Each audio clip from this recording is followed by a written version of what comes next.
May 5, 1943. The dense jungle canopy of New Georgia Island in the Solomon Islands dripped with moisture as the early morning sun struggled to penetrate the thick vegetation.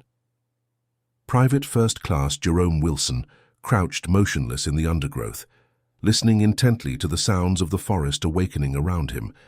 Just beyond his hiding spot, 25 guards from the Imperial Japanese Army patrolled a strategic communication outpost, completely unaware that their perfectly secured position was about to be compromised by a skill they would never have considered a weapon of war. In less than 48 hours, these same guards would believe they were hearing nothing more than the natural sounds of the island's wildlife, when in reality, they were listening to signals that would systematically dismantle their entire security operation. The Pacific Theater of Operations was about to witness one of the most unconventional and effective infiltration tactics of the entire conflict. Before we dive into this story, make sure to subscribe to the channel and tell me in the comments where you're watching from. It really helps support the channel. This is the untold story of how Jerome Wilson, a farmer from rural Georgia who had spent his childhood perfecting bird calls to protect his family's crops, would transform his seemingly ordinary talent into an extraordinary military asset that would save countless Allied lives and change the course of a critical island campaign. The son of sharecroppers in Macon County, Georgia, Jerome Wilson grew up understanding that survival depended on resourcefulness. Born in 1915 to Elijah and Sarah Wilson, Jerome was the third of 7 children in a family that made their living from the reluctant soil of the American South. From an early age, Jerome displayed an uncanny ability to mimic the sounds around him, particularly the calls of birds that frequented their modest farm. That boy could talk to the birds before he could properly talk to people. His father Elijah often remarked to neighbors when Jerome was still small. By the age of 8, Jerome had developed such precision in his mimicry that he could lure birds away from newly planted seed or ripening crops, a skill that helped the Wilson family protect their precious harvest in ways their neighbors could not.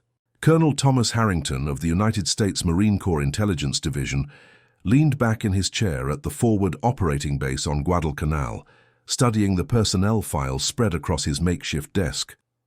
"So you're telling me this private from the 93rd Infantry Division can mimic any bird call he hears?" he asked Major Robert Phillips, who stood at attention before him. "That's correct, sir," Phillips replied. During training exercises in Louisiana, he was able to communicate with his squad using nothing but bird calls. The opposing force never knew what hit them. His commanding officer believes this skill could be invaluable for our operations in the Solomon Islands campaign. Harrington drummed his fingers on the table thoughtfully. "The Japanese have their jungle positions heavily fortified. Traditional approaches have cost us too many men. We need something they won't be expecting." He closed the file decisively. "Bring Private Wilson to me. I want to hear about this talent firsthand." 3 days later, Jerome Wilson stood nervously at attention in Colonel Harrington's tent, his dark skin glistening with sweat in the oppressive Pacific heat. At 5 feet 11 inches tall, Wilson had the strong, lean build of someone who had spent his life working the land. His hands, calloused from years of farm work followed by military training, hung at his sides as he faced the colonel.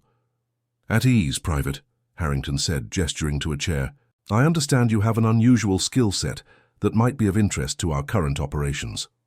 "Sir, I can mimic most birds, sir," Wilson replied, his Georgia accent still evident despite months of military training attempting to standardize his speech. "Been doing it since I was a child." "Show me," Harrington said simply. Without hesitation, Wilson produced the complex trill of a red-winged blackbird, followed by the distinctive call of a whippoorwill, the sounds emanating from his mouth with such authenticity that Harrington found himself glancing toward the tent opening, expecting to see the birds themselves. "Impressive," Harrington acknowledged, "but how does this help us against the Japanese positions on New Georgia?" Wilson straightened in his chair. "Sir, I've been listening to the birds here on Guadalcanal since we arrived. Many of the same species exist throughout the Solomon Islands. Birds communicate specific messages, warnings of predators, territorial claims, mating calls. With all due respect, sir, I believe I could use their language to create a communication system our forces could use while remaining undetected by the enemy."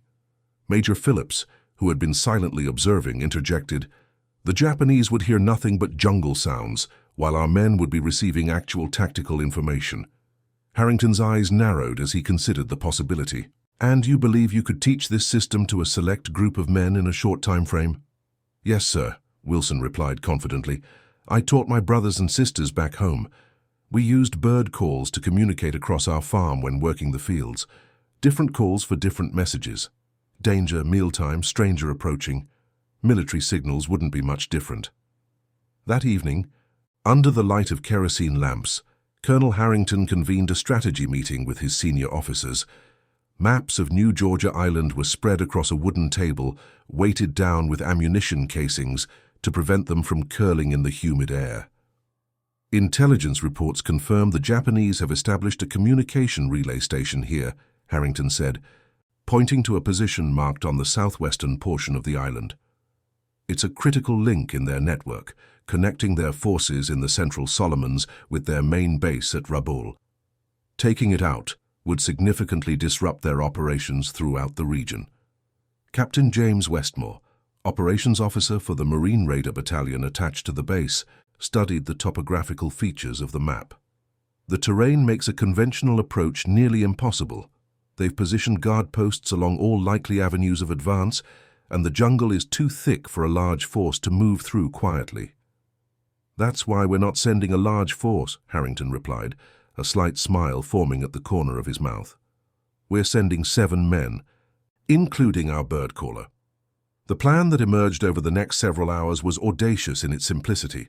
A small team would infiltrate the island days ahead of the main landing force.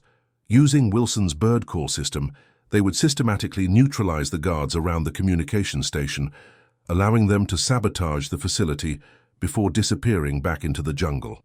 The disruption would create a critical vulnerability in Japanese communications just as the main American landing force arrived. For the next 2 weeks, Jerome Wilson worked with 6 specially selected men from various units, teaching them an intricate system of bird calls. Sergeant Michael O'Leary, a Boston native with a quick mind and steady hands, learned the calls of the island thrush, signals for movement and positioning. Corporal David Tanaka, a Japanese-American from California whose language skills would be invaluable, mastered the distinctive cry of the Solomon Islands eagle, the signal for immediate danger. Private Henry Collins from Wyoming, Private Thomas Jefferson from Mississippi, Corporal Robert Martinez from New Mexico, and Private First Class Samuel Green from New York, each learned specific calls corresponding to different tactical commands. "The beauty of this system," Wilson explained during one of their training sessions in a secluded jungle clearing, "is that birds naturally repeat their calls, so if the Japanese hear the same call multiple times, it won't arouse suspicion. But for us, repetition will indicate urgency or priority." Sergeant O'Leary, initially skeptical of the unorthodox approach, had become one of Wilson's most enthusiastic students. "It's brilliant when you think about it," he remarked to Corporal Tanaka as they practiced their calls. "The enemy has trained themselves to listen for human sounds, whispers, footsteps, equipment noise. They've conditioned themselves to filter out natural jungle sounds as background noise." "My grandfather would appreciate the poetry of this," Tanaka replied quietly. "In Japan, there's a long tradition of appreciating bird songs. They would never imagine the birds could be working against them." On April 30th, 1943, the 7 men boarded a PT boat under cover of darkness. Lieutenant Commander Alan Foster, the boat's skipper, navigated through Japanese patrol routes using intelligence gathered from coast watchers and aerial reconnaissance. "We'll put you ashore here," Foster told Wilson and his team, indicating a small cove on the southwestern coast of New Georgia. "It's 3 miles from the target, but it's the closest approach point that's not regularly patrolled. You'll have 5 days before the main landing force arrives. If you haven't returned to this extraction point by 0500 on the 5th day, we'll have to assume you've been compromised." The insertion went flawlessly. Under a moonless sky, the team paddled 2 rubber rafts into the sheltered cove, the sound of their approach masked by the natural rhythm of waves against the shore. By dawn, they had established a hidden camp deep in the jungle, a mile and a half from their target. Jerome Wilson spent the first day listening and watching, absorbing the patterns of the local birds. Though similar to those on Guadalcanal, there were subtle differences in tone and timing that he needed to master to ensure their deception would be perfect. "The island thrush here has a slightly higher pitch at the end of its call," he whispered to O'Leary as they observed from a concealed position. "And the frequency of calls is different. These birds are more active in the early morning and late afternoon, with much less activity during midday." O'Leary nodded, his respect for Wilson's expertise growing with each passing hour. "How do you notice these things? It all sounds the same to me unless I'm really concentrating." Wilson smiled slightly, his eyes never leaving the canopy above. "When your family's next meal depends on protecting your crops from birds, you learn to understand them. My daddy used to say, know your enemy better than they know themselves. These birds aren't enemies, of course, but the principle is the same." On the second day, the team began reconnaissance of the Japanese position. The communication station was housed in a small clearing, surrounded by a perimeter of guard posts.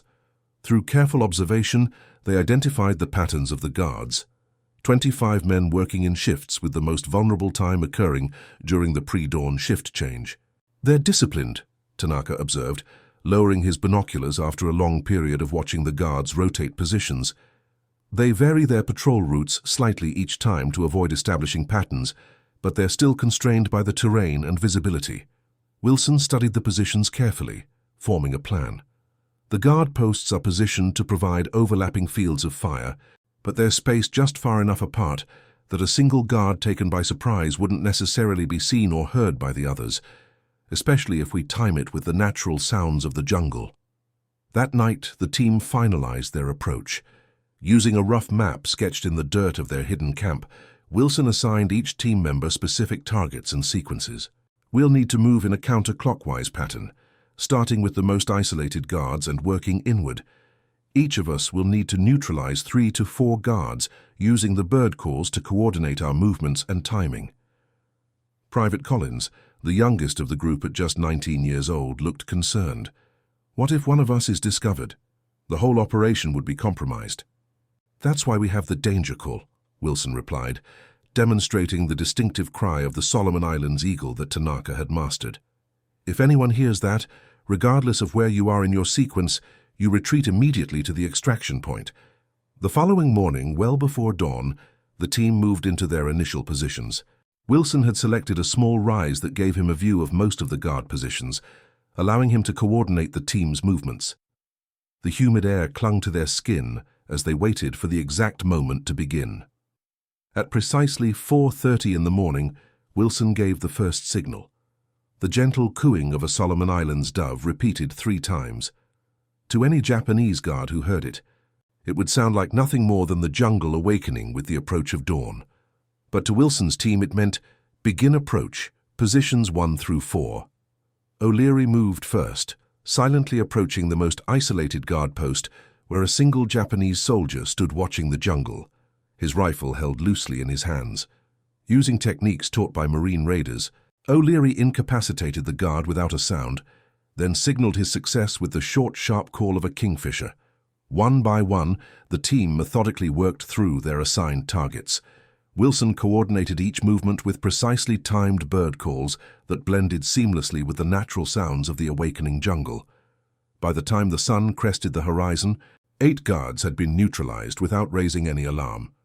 As daylight fully illuminated the jungle, the team retreated to their hiding places to wait for nightfall. The Japanese, noticing the absence of several guards during their morning check, sent out small search parties that found nothing. "They think their men have deserted," Tanaka translated after overhearing officers berating their subordinates. "There have been cases of it on other islands, as conditions worsened. They don't suspect an infiltration yet." That night, the team resumed their operation, taking advantage of the now reduced Japanese force and their increasing confusion. Wilson's bird calls directed the team with uncanny precision, allowing them to isolate and neutralize guards who had been doubled up at key positions. By the 3rd day, the Japanese commander had become deeply concerned about the mysterious disappearance of nearly half his security force. He ordered his remaining men to consolidate around the communication equipment itself, abandoning the outer perimeter in favor of a tighter, more defensible position. "They're doing exactly what we hoped," Wilson observed from their vantage point. "Pulling back, concentrating their remaining forces. Now we can move on the equipment itself." That night, using the darkness and their established pattern of bird call communications, the team infiltrated the now-abandoned outer perimeter and approached the main facility. The Japanese, now numbering only 13 men, were alert and nervous, jumping at every sound from the surrounding jungle. Wilson gave the signal for the final phase, the distinctive two-note call of a rare mountain cuckoo, a bird not commonly heard near the coast. To the team it meant, approach the primary target, prepare for simultaneous action. Inside the communication station, Lieutenant Hiroshi Tanaka of the Imperial Japanese Navy was attempting to raise their headquarters on Rabaul. For the past 24 hours, he had been sending increasingly urgent messages about the disappearance of his men, but had received no response. "Try again," he ordered the radio operator, a young sailor whose hands trembled slightly on the equipment. "They must respond." "Yes, Lieutenant," the operator replied, adjusting the frequency slightly before repeating their coded message. "Still no response, sir." Lieutenant Tanaka paced the small room, his face tense with worry. Beyond the walls of the station, the jungle seemed alive with the calls of birds, an unusually active chorus that had been building throughout the evening. Had he been more familiar with the local wildlife, he might have noticed that the pattern and variety of calls were too precise, too rhythmic to be natural. But his attention was focused inward, on the crisis at hand and the silence from his superiors. Outside, Wilson and his team had reached their final positions. The 7 Americans, now deeply in tune with each other's movements through days of working together under the bird call system, prepared for the culminating action of their mission. Wilson gave the final signal, the haunting call of a night heron, 3 times in succession. Around the perimeter of the station, his team responded with their assigned confirmations, sounds that melded perfectly with the cacophony of genuine jungle noises. The Japanese guards, already unnerved by the unexplained disappearance of their comrades over the preceding days, had grown increasingly jumpy with each passing hour. The darkness seemed to press in around them, and the constant chorus of bird calls, some familiar, some strangely out of place, had begun to wear on their nerves. Private Ichiro Sato, standing guard at the western approach to the communication building, thought he heard movement in the undergrowth nearby. He raised his rifle, peering intently into the darkness beyond the perimeter of cleared ground. "Who's there?" he called out, his voice betraying his anxiety. The only response was the call of a kingfisher, sharp and clear in the humid night air. Sato relaxed slightly, lowering his rifle. "Just another bird," he told himself, trying to steady his breathing. He never heard O'Leary's approach from behind. Around the perimeter, similar scenes played out with precision timing, each guard neutralized within seconds of the others. The entire action coordinated through Wilson's intricate system of bird calls. Inside the communications building, Lieutenant Tanaka heard a disturbance outside. Not gunfire or shouts, but a sudden silence. The bird calls that had provided a constant backdrop throughout the evening had stopped all at once. "Check the guards," he ordered one of his radio men. "Something's wrong." Before the man could reach the door, it burst open. The last thing Lieutenant Tanaka saw was the silhouette of Jerome Wilson, a farmer from Georgia who had brought the sounds of his rural childhood to the battlefields of the Pacific. By dawn on the 4th day, the mission was complete. The Japanese communication relay station had been thoroughly disabled, its equipment destroyed beyond repair, and codebook secured for intelligence purposes. Wilson and his team had accomplished their objective without firing a single shot, using nothing but the calls of birds and the element of surprise. "I still can't believe it worked," Private Collins said as they made their way back through the jungle toward their extraction point. 25 guards, and not one of them realized what was happening until it was too late. "They heard what they expected to hear," Wilson replied simply. "That's how nature works. Predators succeed when prey doesn't recognize the danger until it's too late." Sergeant O'Leary clapped Wilson on the shoulder. "I'll never look at bird watching the same way again." As they reached the coast and prepared for extraction, Wilson took a moment to stand alone at the edge of the jungle, listening to the genuine chorus of birds announcing the new day. There was a strange poetry to it all, how something as innocent as his childhood talent for mimicking birds had become an instrument of warfare. The irony wasn't lost on him. 2 days later, when the main American landing force arrived on New Georgia, they found the Japanese forces in disarray, their communications crippled at a critical moment. The strategic advantage gained through Wilson's unorthodox operation would save countless American lives in the campaign to come. Back on Guadalcanal, Colonel Harrington debriefed the team personally. "Gentlemen, what you've accomplished may not make the front pages back home, but it has changed the course of our operations in this theater. Sometimes the quietest victories are the most significant." For Jerome Wilson, the farmer's son from Georgia, the experience had transformed his understanding of his own abilities. What had once been simply a way to protect his family's crops had become something much more significant, a bridge between his past and present, between the rural skills of his upbringing and the global conflict that had swept him halfway around the world. "We're recommending you for a commendation," Harrington told Wilson privately after the debriefing. "Though the classified nature of your operation means the full details may never be made public." Wilson nodded, understanding the necessities of wartime secrecy. "That's all right, sir. Some stories aren't meant for telling, at least not right away." "Is there anything you need, Private?" Harrington asked, impressed by the young man's composure. Wilson thought for a moment before answering. "Just some time to listen to the birds, sir. They sound different here than they do back home, but they're still saying the same things, if you know how to listen." As the Solomon Islands campaign progressed, elements of Wilson's bird call communication system were adapted for use by other specialized units operating in the Pacific Theater. Though never widely implemented due to the extensive training required, it proved remarkably effective in specific operations where traditional communication methods would have compromised stealth. For most of the men who served in the Pacific, Jerome Wilson's story remained unknown, just one of countless untold tales of ingenuity and courage that characterized the conflict. But for the Japanese forces on New Georgia Island, the inexplicable disappearance of 25 guards from a supposedly secure communication station became something of a legend, a mystery that would never be fully explained to them. Lieutenant Commander Davidson of Naval Intelligence interviewed several Japanese prisoners captured in later operations on the island. "They believed the jungle itself had turned against them," he reported to Harrington. "Some spoke of evil spirits taking their men. Others became convinced that Allied forces had developed some kind of new weapon that left no trace.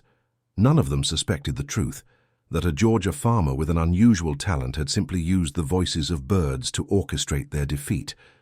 In the aftermath of the successful operation, Jerome Wilson continued to serve with distinction throughout the Pacific campaign.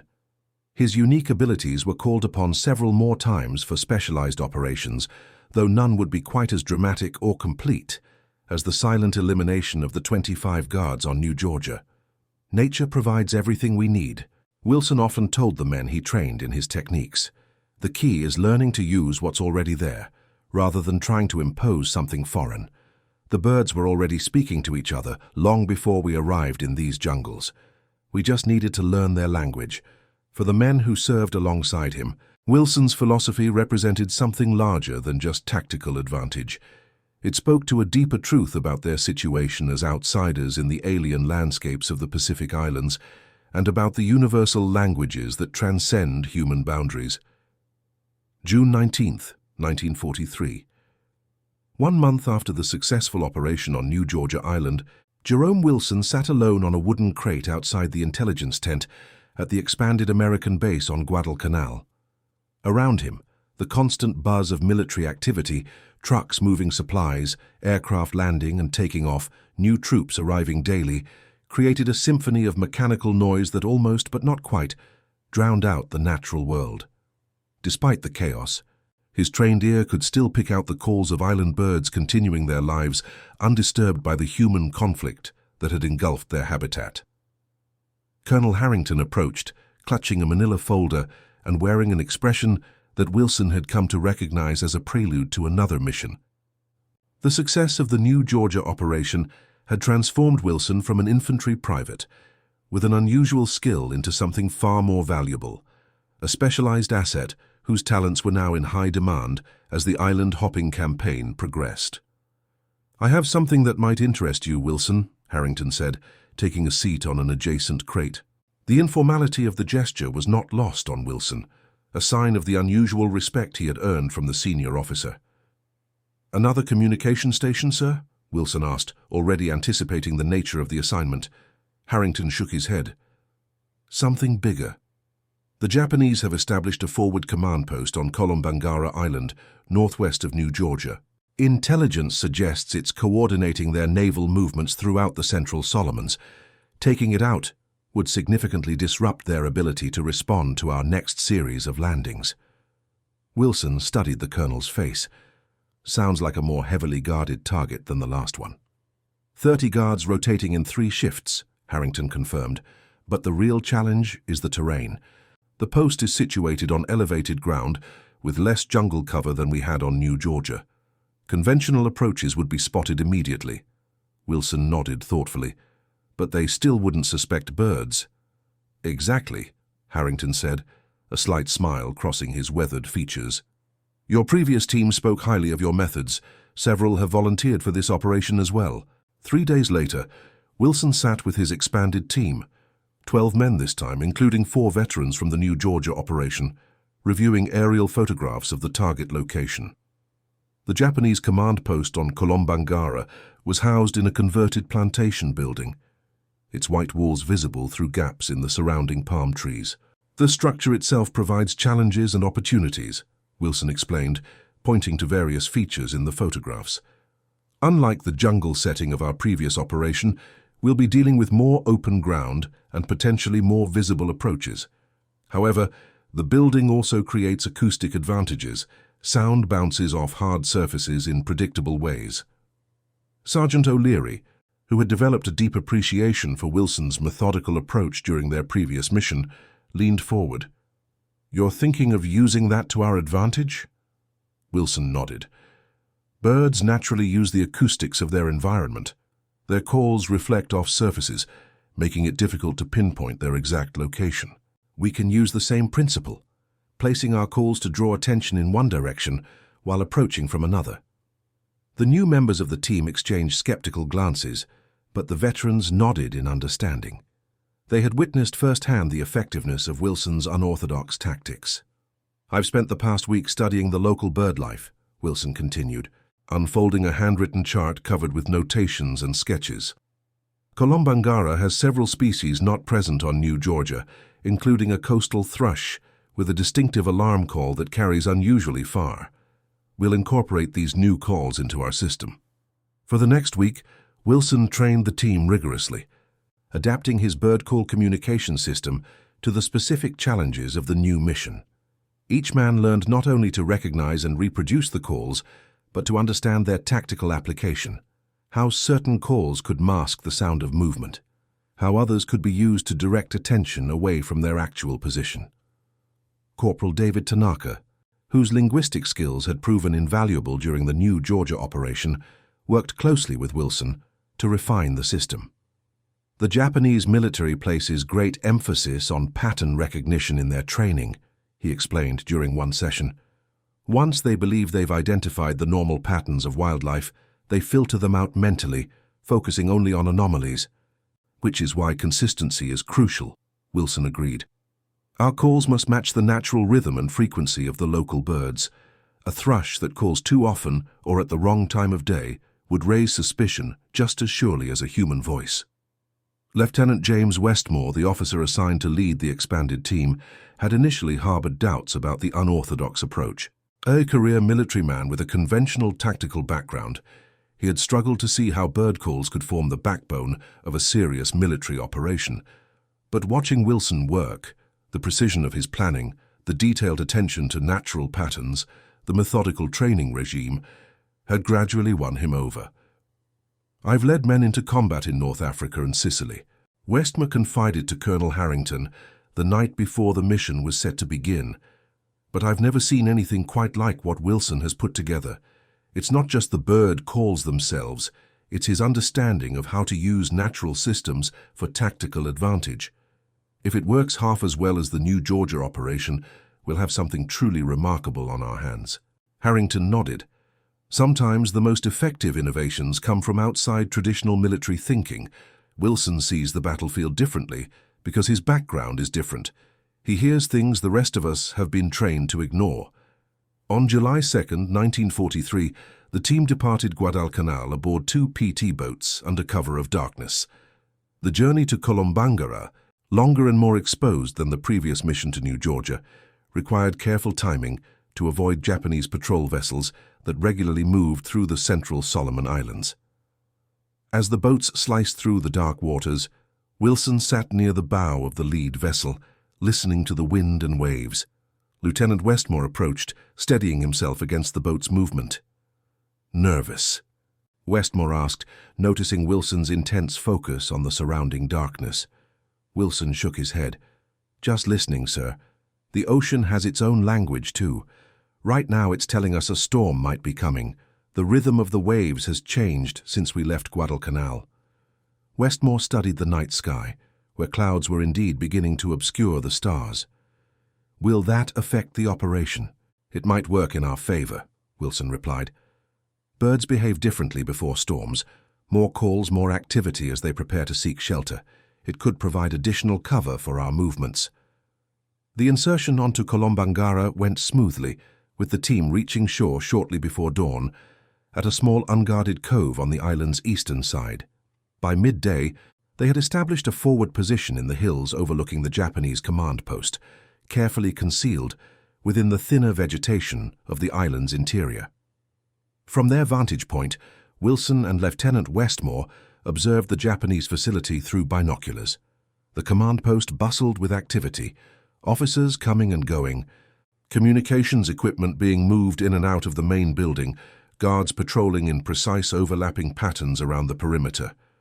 "They're more alert than the New Georgia station," Wilson noted. "Their patrols are tighter, with better visibility between positions." Westmore lowered his binoculars. "Do we need to modify the plan?" "Not fundamentally," Wilson replied after a moment of consideration. "But we'll need to be even more precise with our timing. The storm approaching will help. The guards will be more focused on staying dry than watching the surrounding area, and the rain will mask some of our movement sounds." That evening, as the first raindrops began to fall from darkening skies, Wilson gathered the team for final instructions. The plan would unfold over 2 nights, instead of the 3 used at New Georgia, requiring more simultaneous action and tighter coordination. "Remember that bird activity increases before and after rain, but decreases during heavy downpours," Wilson explained. "Our calls must match this pattern. Begin with higher frequency during the approach phase, then minimal communication during the heaviest rain, then increase again as the rain tapers off." By midnight, the storm had fully arrived, sheets of rain sweeping across the island as thunder rumbled in the distance. The Japanese guards, visibly miserable in their exposed positions, huddled under whatever shelter they could find, their attention focused inward rather than on the surrounding darkness. Wilson gave the first signal, a series of quick, sharp calls mimicking the Colombangara flycatcher, a bird known for its activity before storms. To the Japanese guards, it would sound like nothing more than wildlife responding to the changing weather. To Wilson's team it meant, begin approach, first phase positions. The operation proceeded with practiced precision. Using the storm as cover, the team moved into their initial positions around the perimeter of the command post. The rain, now falling in torrents, masked the sounds of their movement while simultaneously driving the Japanese guards to seek whatever shelter their posts provided. As the storm reached its peak intensity, Wilson signaled the second phase, 3 short, muted calls of a storm petrel, barely audible above the rain but clearly recognizable to his trained team. Around the perimeter, the men began systematically neutralizing the outer guard positions, working inward in a coordinated pattern. Inside the command post, Major Kenji Watanabe of the Imperial Japanese Army was reviewing tactical maps with his intelligence staff, attempting to anticipate the next American move in the Solomon Islands campaign. The storm had disrupted their regular radio communication schedule with headquarters, adding to his frustration.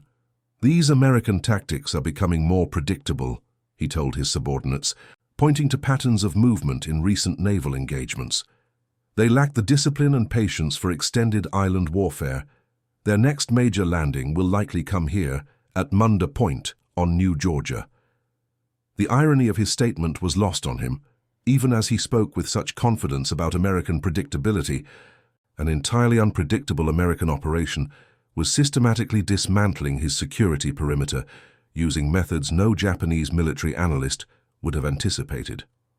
Outside, Wilson's team had neutralized 17 guards in the first 2 hours, all without raising any alarm.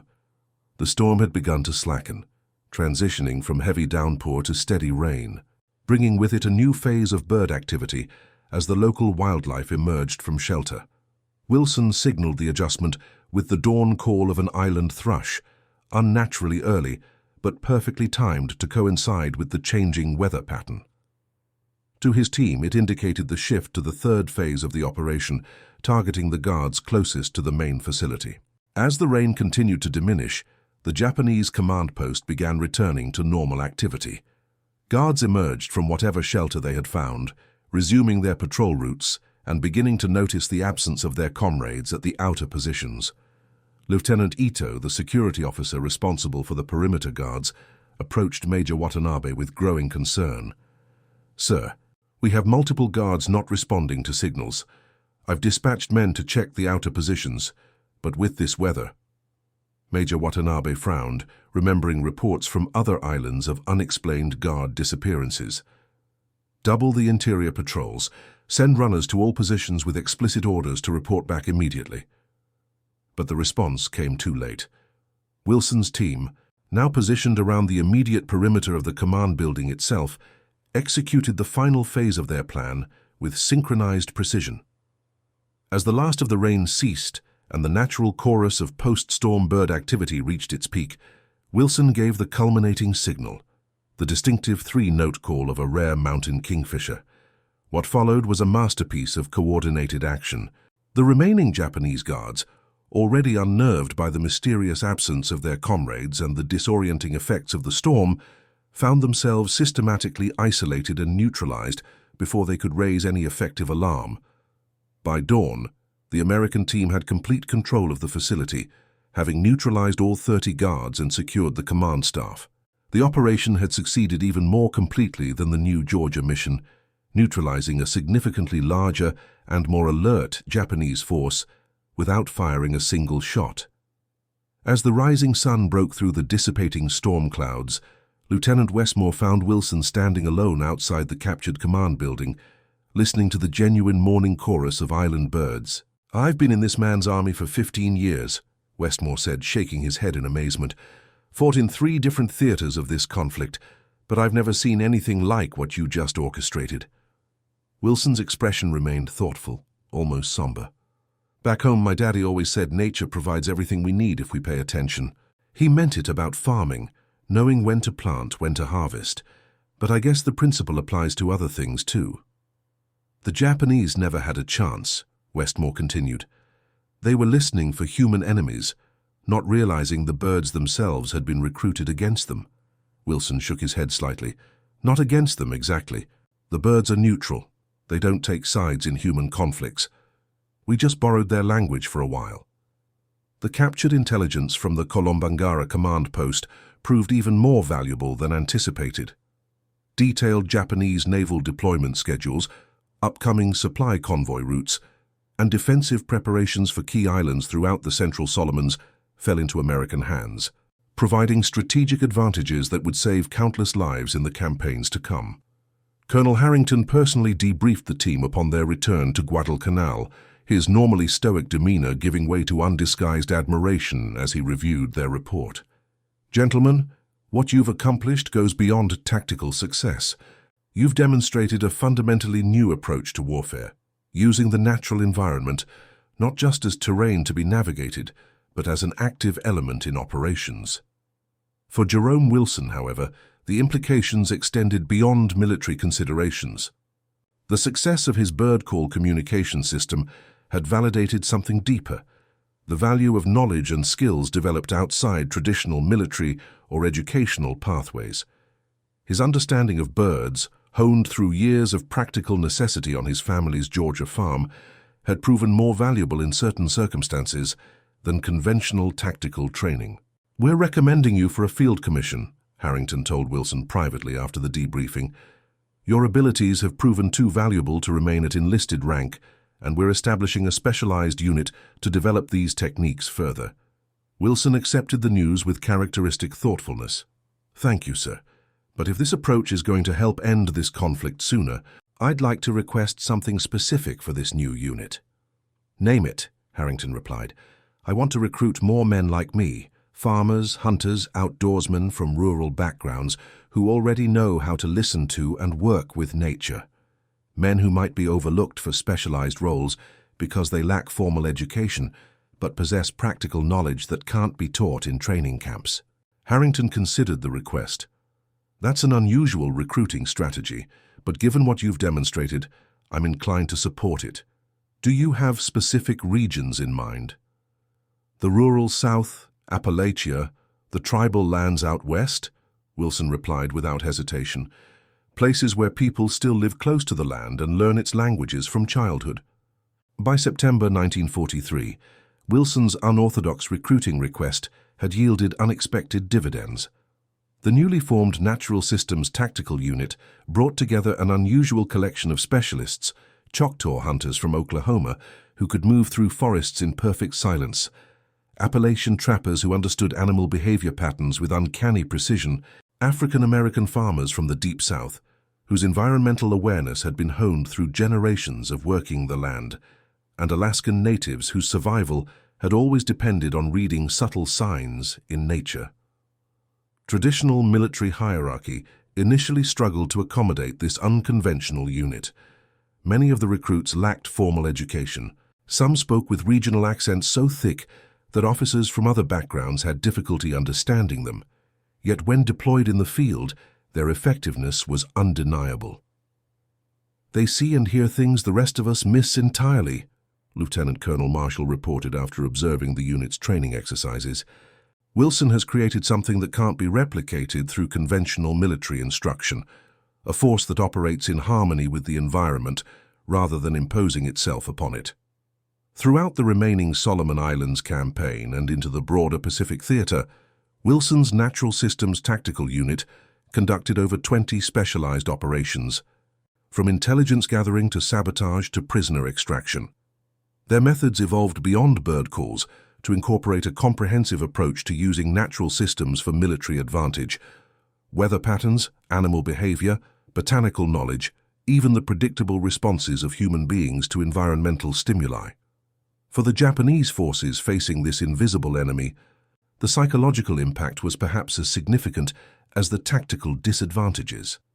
Reports filtered back to Imperial headquarters of guards vanishing without trace, facilities being compromised without any evidence of how security had been breached, operations being anticipated as if the Americans could somehow read their minds. "They believe we possess some kind of supernatural ability," Tanaka translated from captured Japanese communications. "There are rumors spreading through their ranks about American nature spirits or demons that can move through solid objects and remain invisible even in daylight." Wilson found this amusing when Tanaka shared it. If they only knew it was just farm boys and hunters using the same skills that put food on their families' tables back home. By early 1944, as the Pacific Campaign pushed steadily westward, the strategic significance of Wilson's innovations had been recognized at the highest levels of Allied command. A classified report to the Joint Chiefs of Staff described the Natural Systems Tactical Unit as a paradigm shift in special operations methodology that merits expanded application across multiple theaters. For Jerome Wilson himself, the war brought an unexpected journey, from Georgia sharecropper's son to commissioned officer, leading a specialized unit that changed how military planners thought about the relationship between warfare and the natural environment. Yet through it all he maintained the groundedness that had characterized him from the beginning. "The birds don't care about our medals or our rank," he often reminded his men. "They only care if we speak their language correctly and respect the patterns they've established long before we arrived. Nature has its own hierarchy, and it doesn't always align with the one humans create. In March 1944, Wilson returned briefly to Georgia on leave before deployment to the Philippines. The journey home was a study in contrasts, traveling as an officer with decorations that couldn't be publicly acknowledged for security reasons, returning to a segregated South where his uniform commanded respect in some quarters and resentment in others. He spent several days on his family's farm, now somewhat improved thanks to the money he had been sending home. His father Elijah, now in his 60s but still working the land daily, listened with quiet pride as Jerome shared what non-classified details he could about his service. "Always knew those bird calls would come to something," Elijah said as they sat on the porch one evening, listening to the familiar chorus of Georgia woodland birds. "Though I never imagined it would be anything like this." "You taught me to listen, Daddy," Jerome replied. "Everything else just built on that foundation."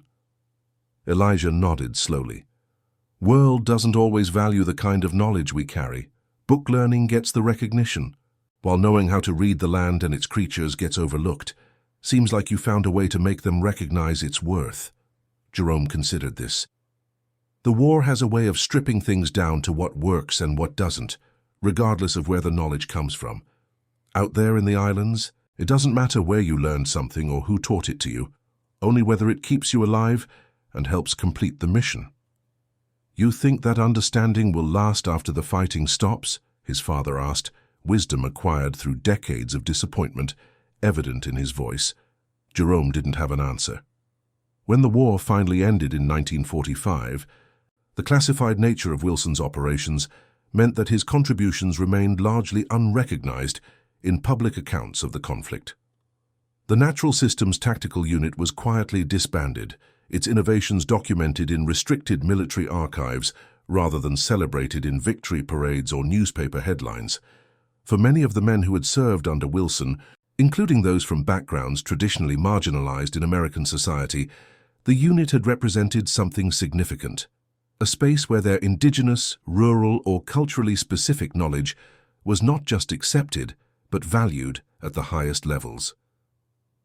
In the decades that followed, Jerome Wilson returned to Georgia and established a modestly successful farm, using both his military savings and the agricultural knowledge he had accumulated from childhood. He rarely spoke about his wartime experiences, even to family members, honoring the secrecy that had been impressed upon him. Occasionally, former members of his unit would visit, men from vastly different backgrounds who shared the bond of having participated in something extraordinary that could never be fully explained to outsiders. They would sit on Wilson's porch, listening to the birds, exchanging knowing glances when particular calls rang out from the surrounding woods. "The birds are still saying the same things," Wilson would remark during these reunions. "The world changes, but their messages don't."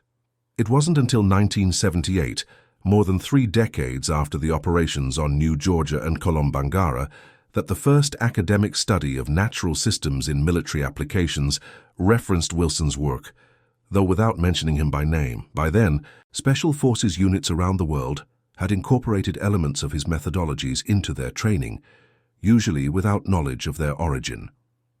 The farmer from Georgia who had transformed bird calls into a weapon of war left a legacy that extended far beyond the specific operations he conducted. He demonstrated the military value of indigenous and rural knowledge systems that had been developed over generations of close connection to the natural world. He proved that innovation could come from unexpected sources, and that wisdom resided not just in military academies and strategic planning rooms, but in the quiet observations of those who had learned to listen to the land. When Jerome Wilson passed away in 1985 at the age of 70, his obituary in the local Georgia newspaper made no mention of his remarkable wartime innovations. It described him simply as a devoted farmer, community leader, and World War II veteran. Only a small group of aging men who had served with him understood the full significance of what had been lost. A man who had heard the languages of birds and taught others to hear them too, changing the course of a global conflict through nothing more than the sounds of the natural world. In 2010, with the declassification of certain World War II special operations records, historians finally began to piece together the full story of Jerome Wilson and his Natural Systems Tactical Unit. Academic papers and eventually books detailed how a sharecropper's son from Georgia had developed one of the most innovative tactical systems of the entire conflict, saving countless American lives and contributing significantly to the Allied victory in the Pacific. Today, specialized military units around the world incorporate training in natural systems awareness, teaching operators to use environmental elements as tactical advantages rather than obstacles to be overcome. Few of these modern soldiers know that these approaches trace back to a black farmer from the American South, who understood that the most effective communication system in any environment might be the one that evolved there naturally over thousands of years. The calls of birds going about their daily lives, oblivious to human conflicts but inadvertently helping to resolve them. Jerome Wilson's legacy lives on not just in military tactics, but in a broader recognition that knowledge comes in many forms, from many sources, and that wisdom often resides in unexpected places, including the songs of birds that most people hear but few truly listen to. And that concludes our story. If you made it this far, please share your thoughts in the comments. What part of this historical account surprised you most? Don't forget to subscribe for more untold stories from World War II and check out the video on screen for another incredible tale from history. Until next time.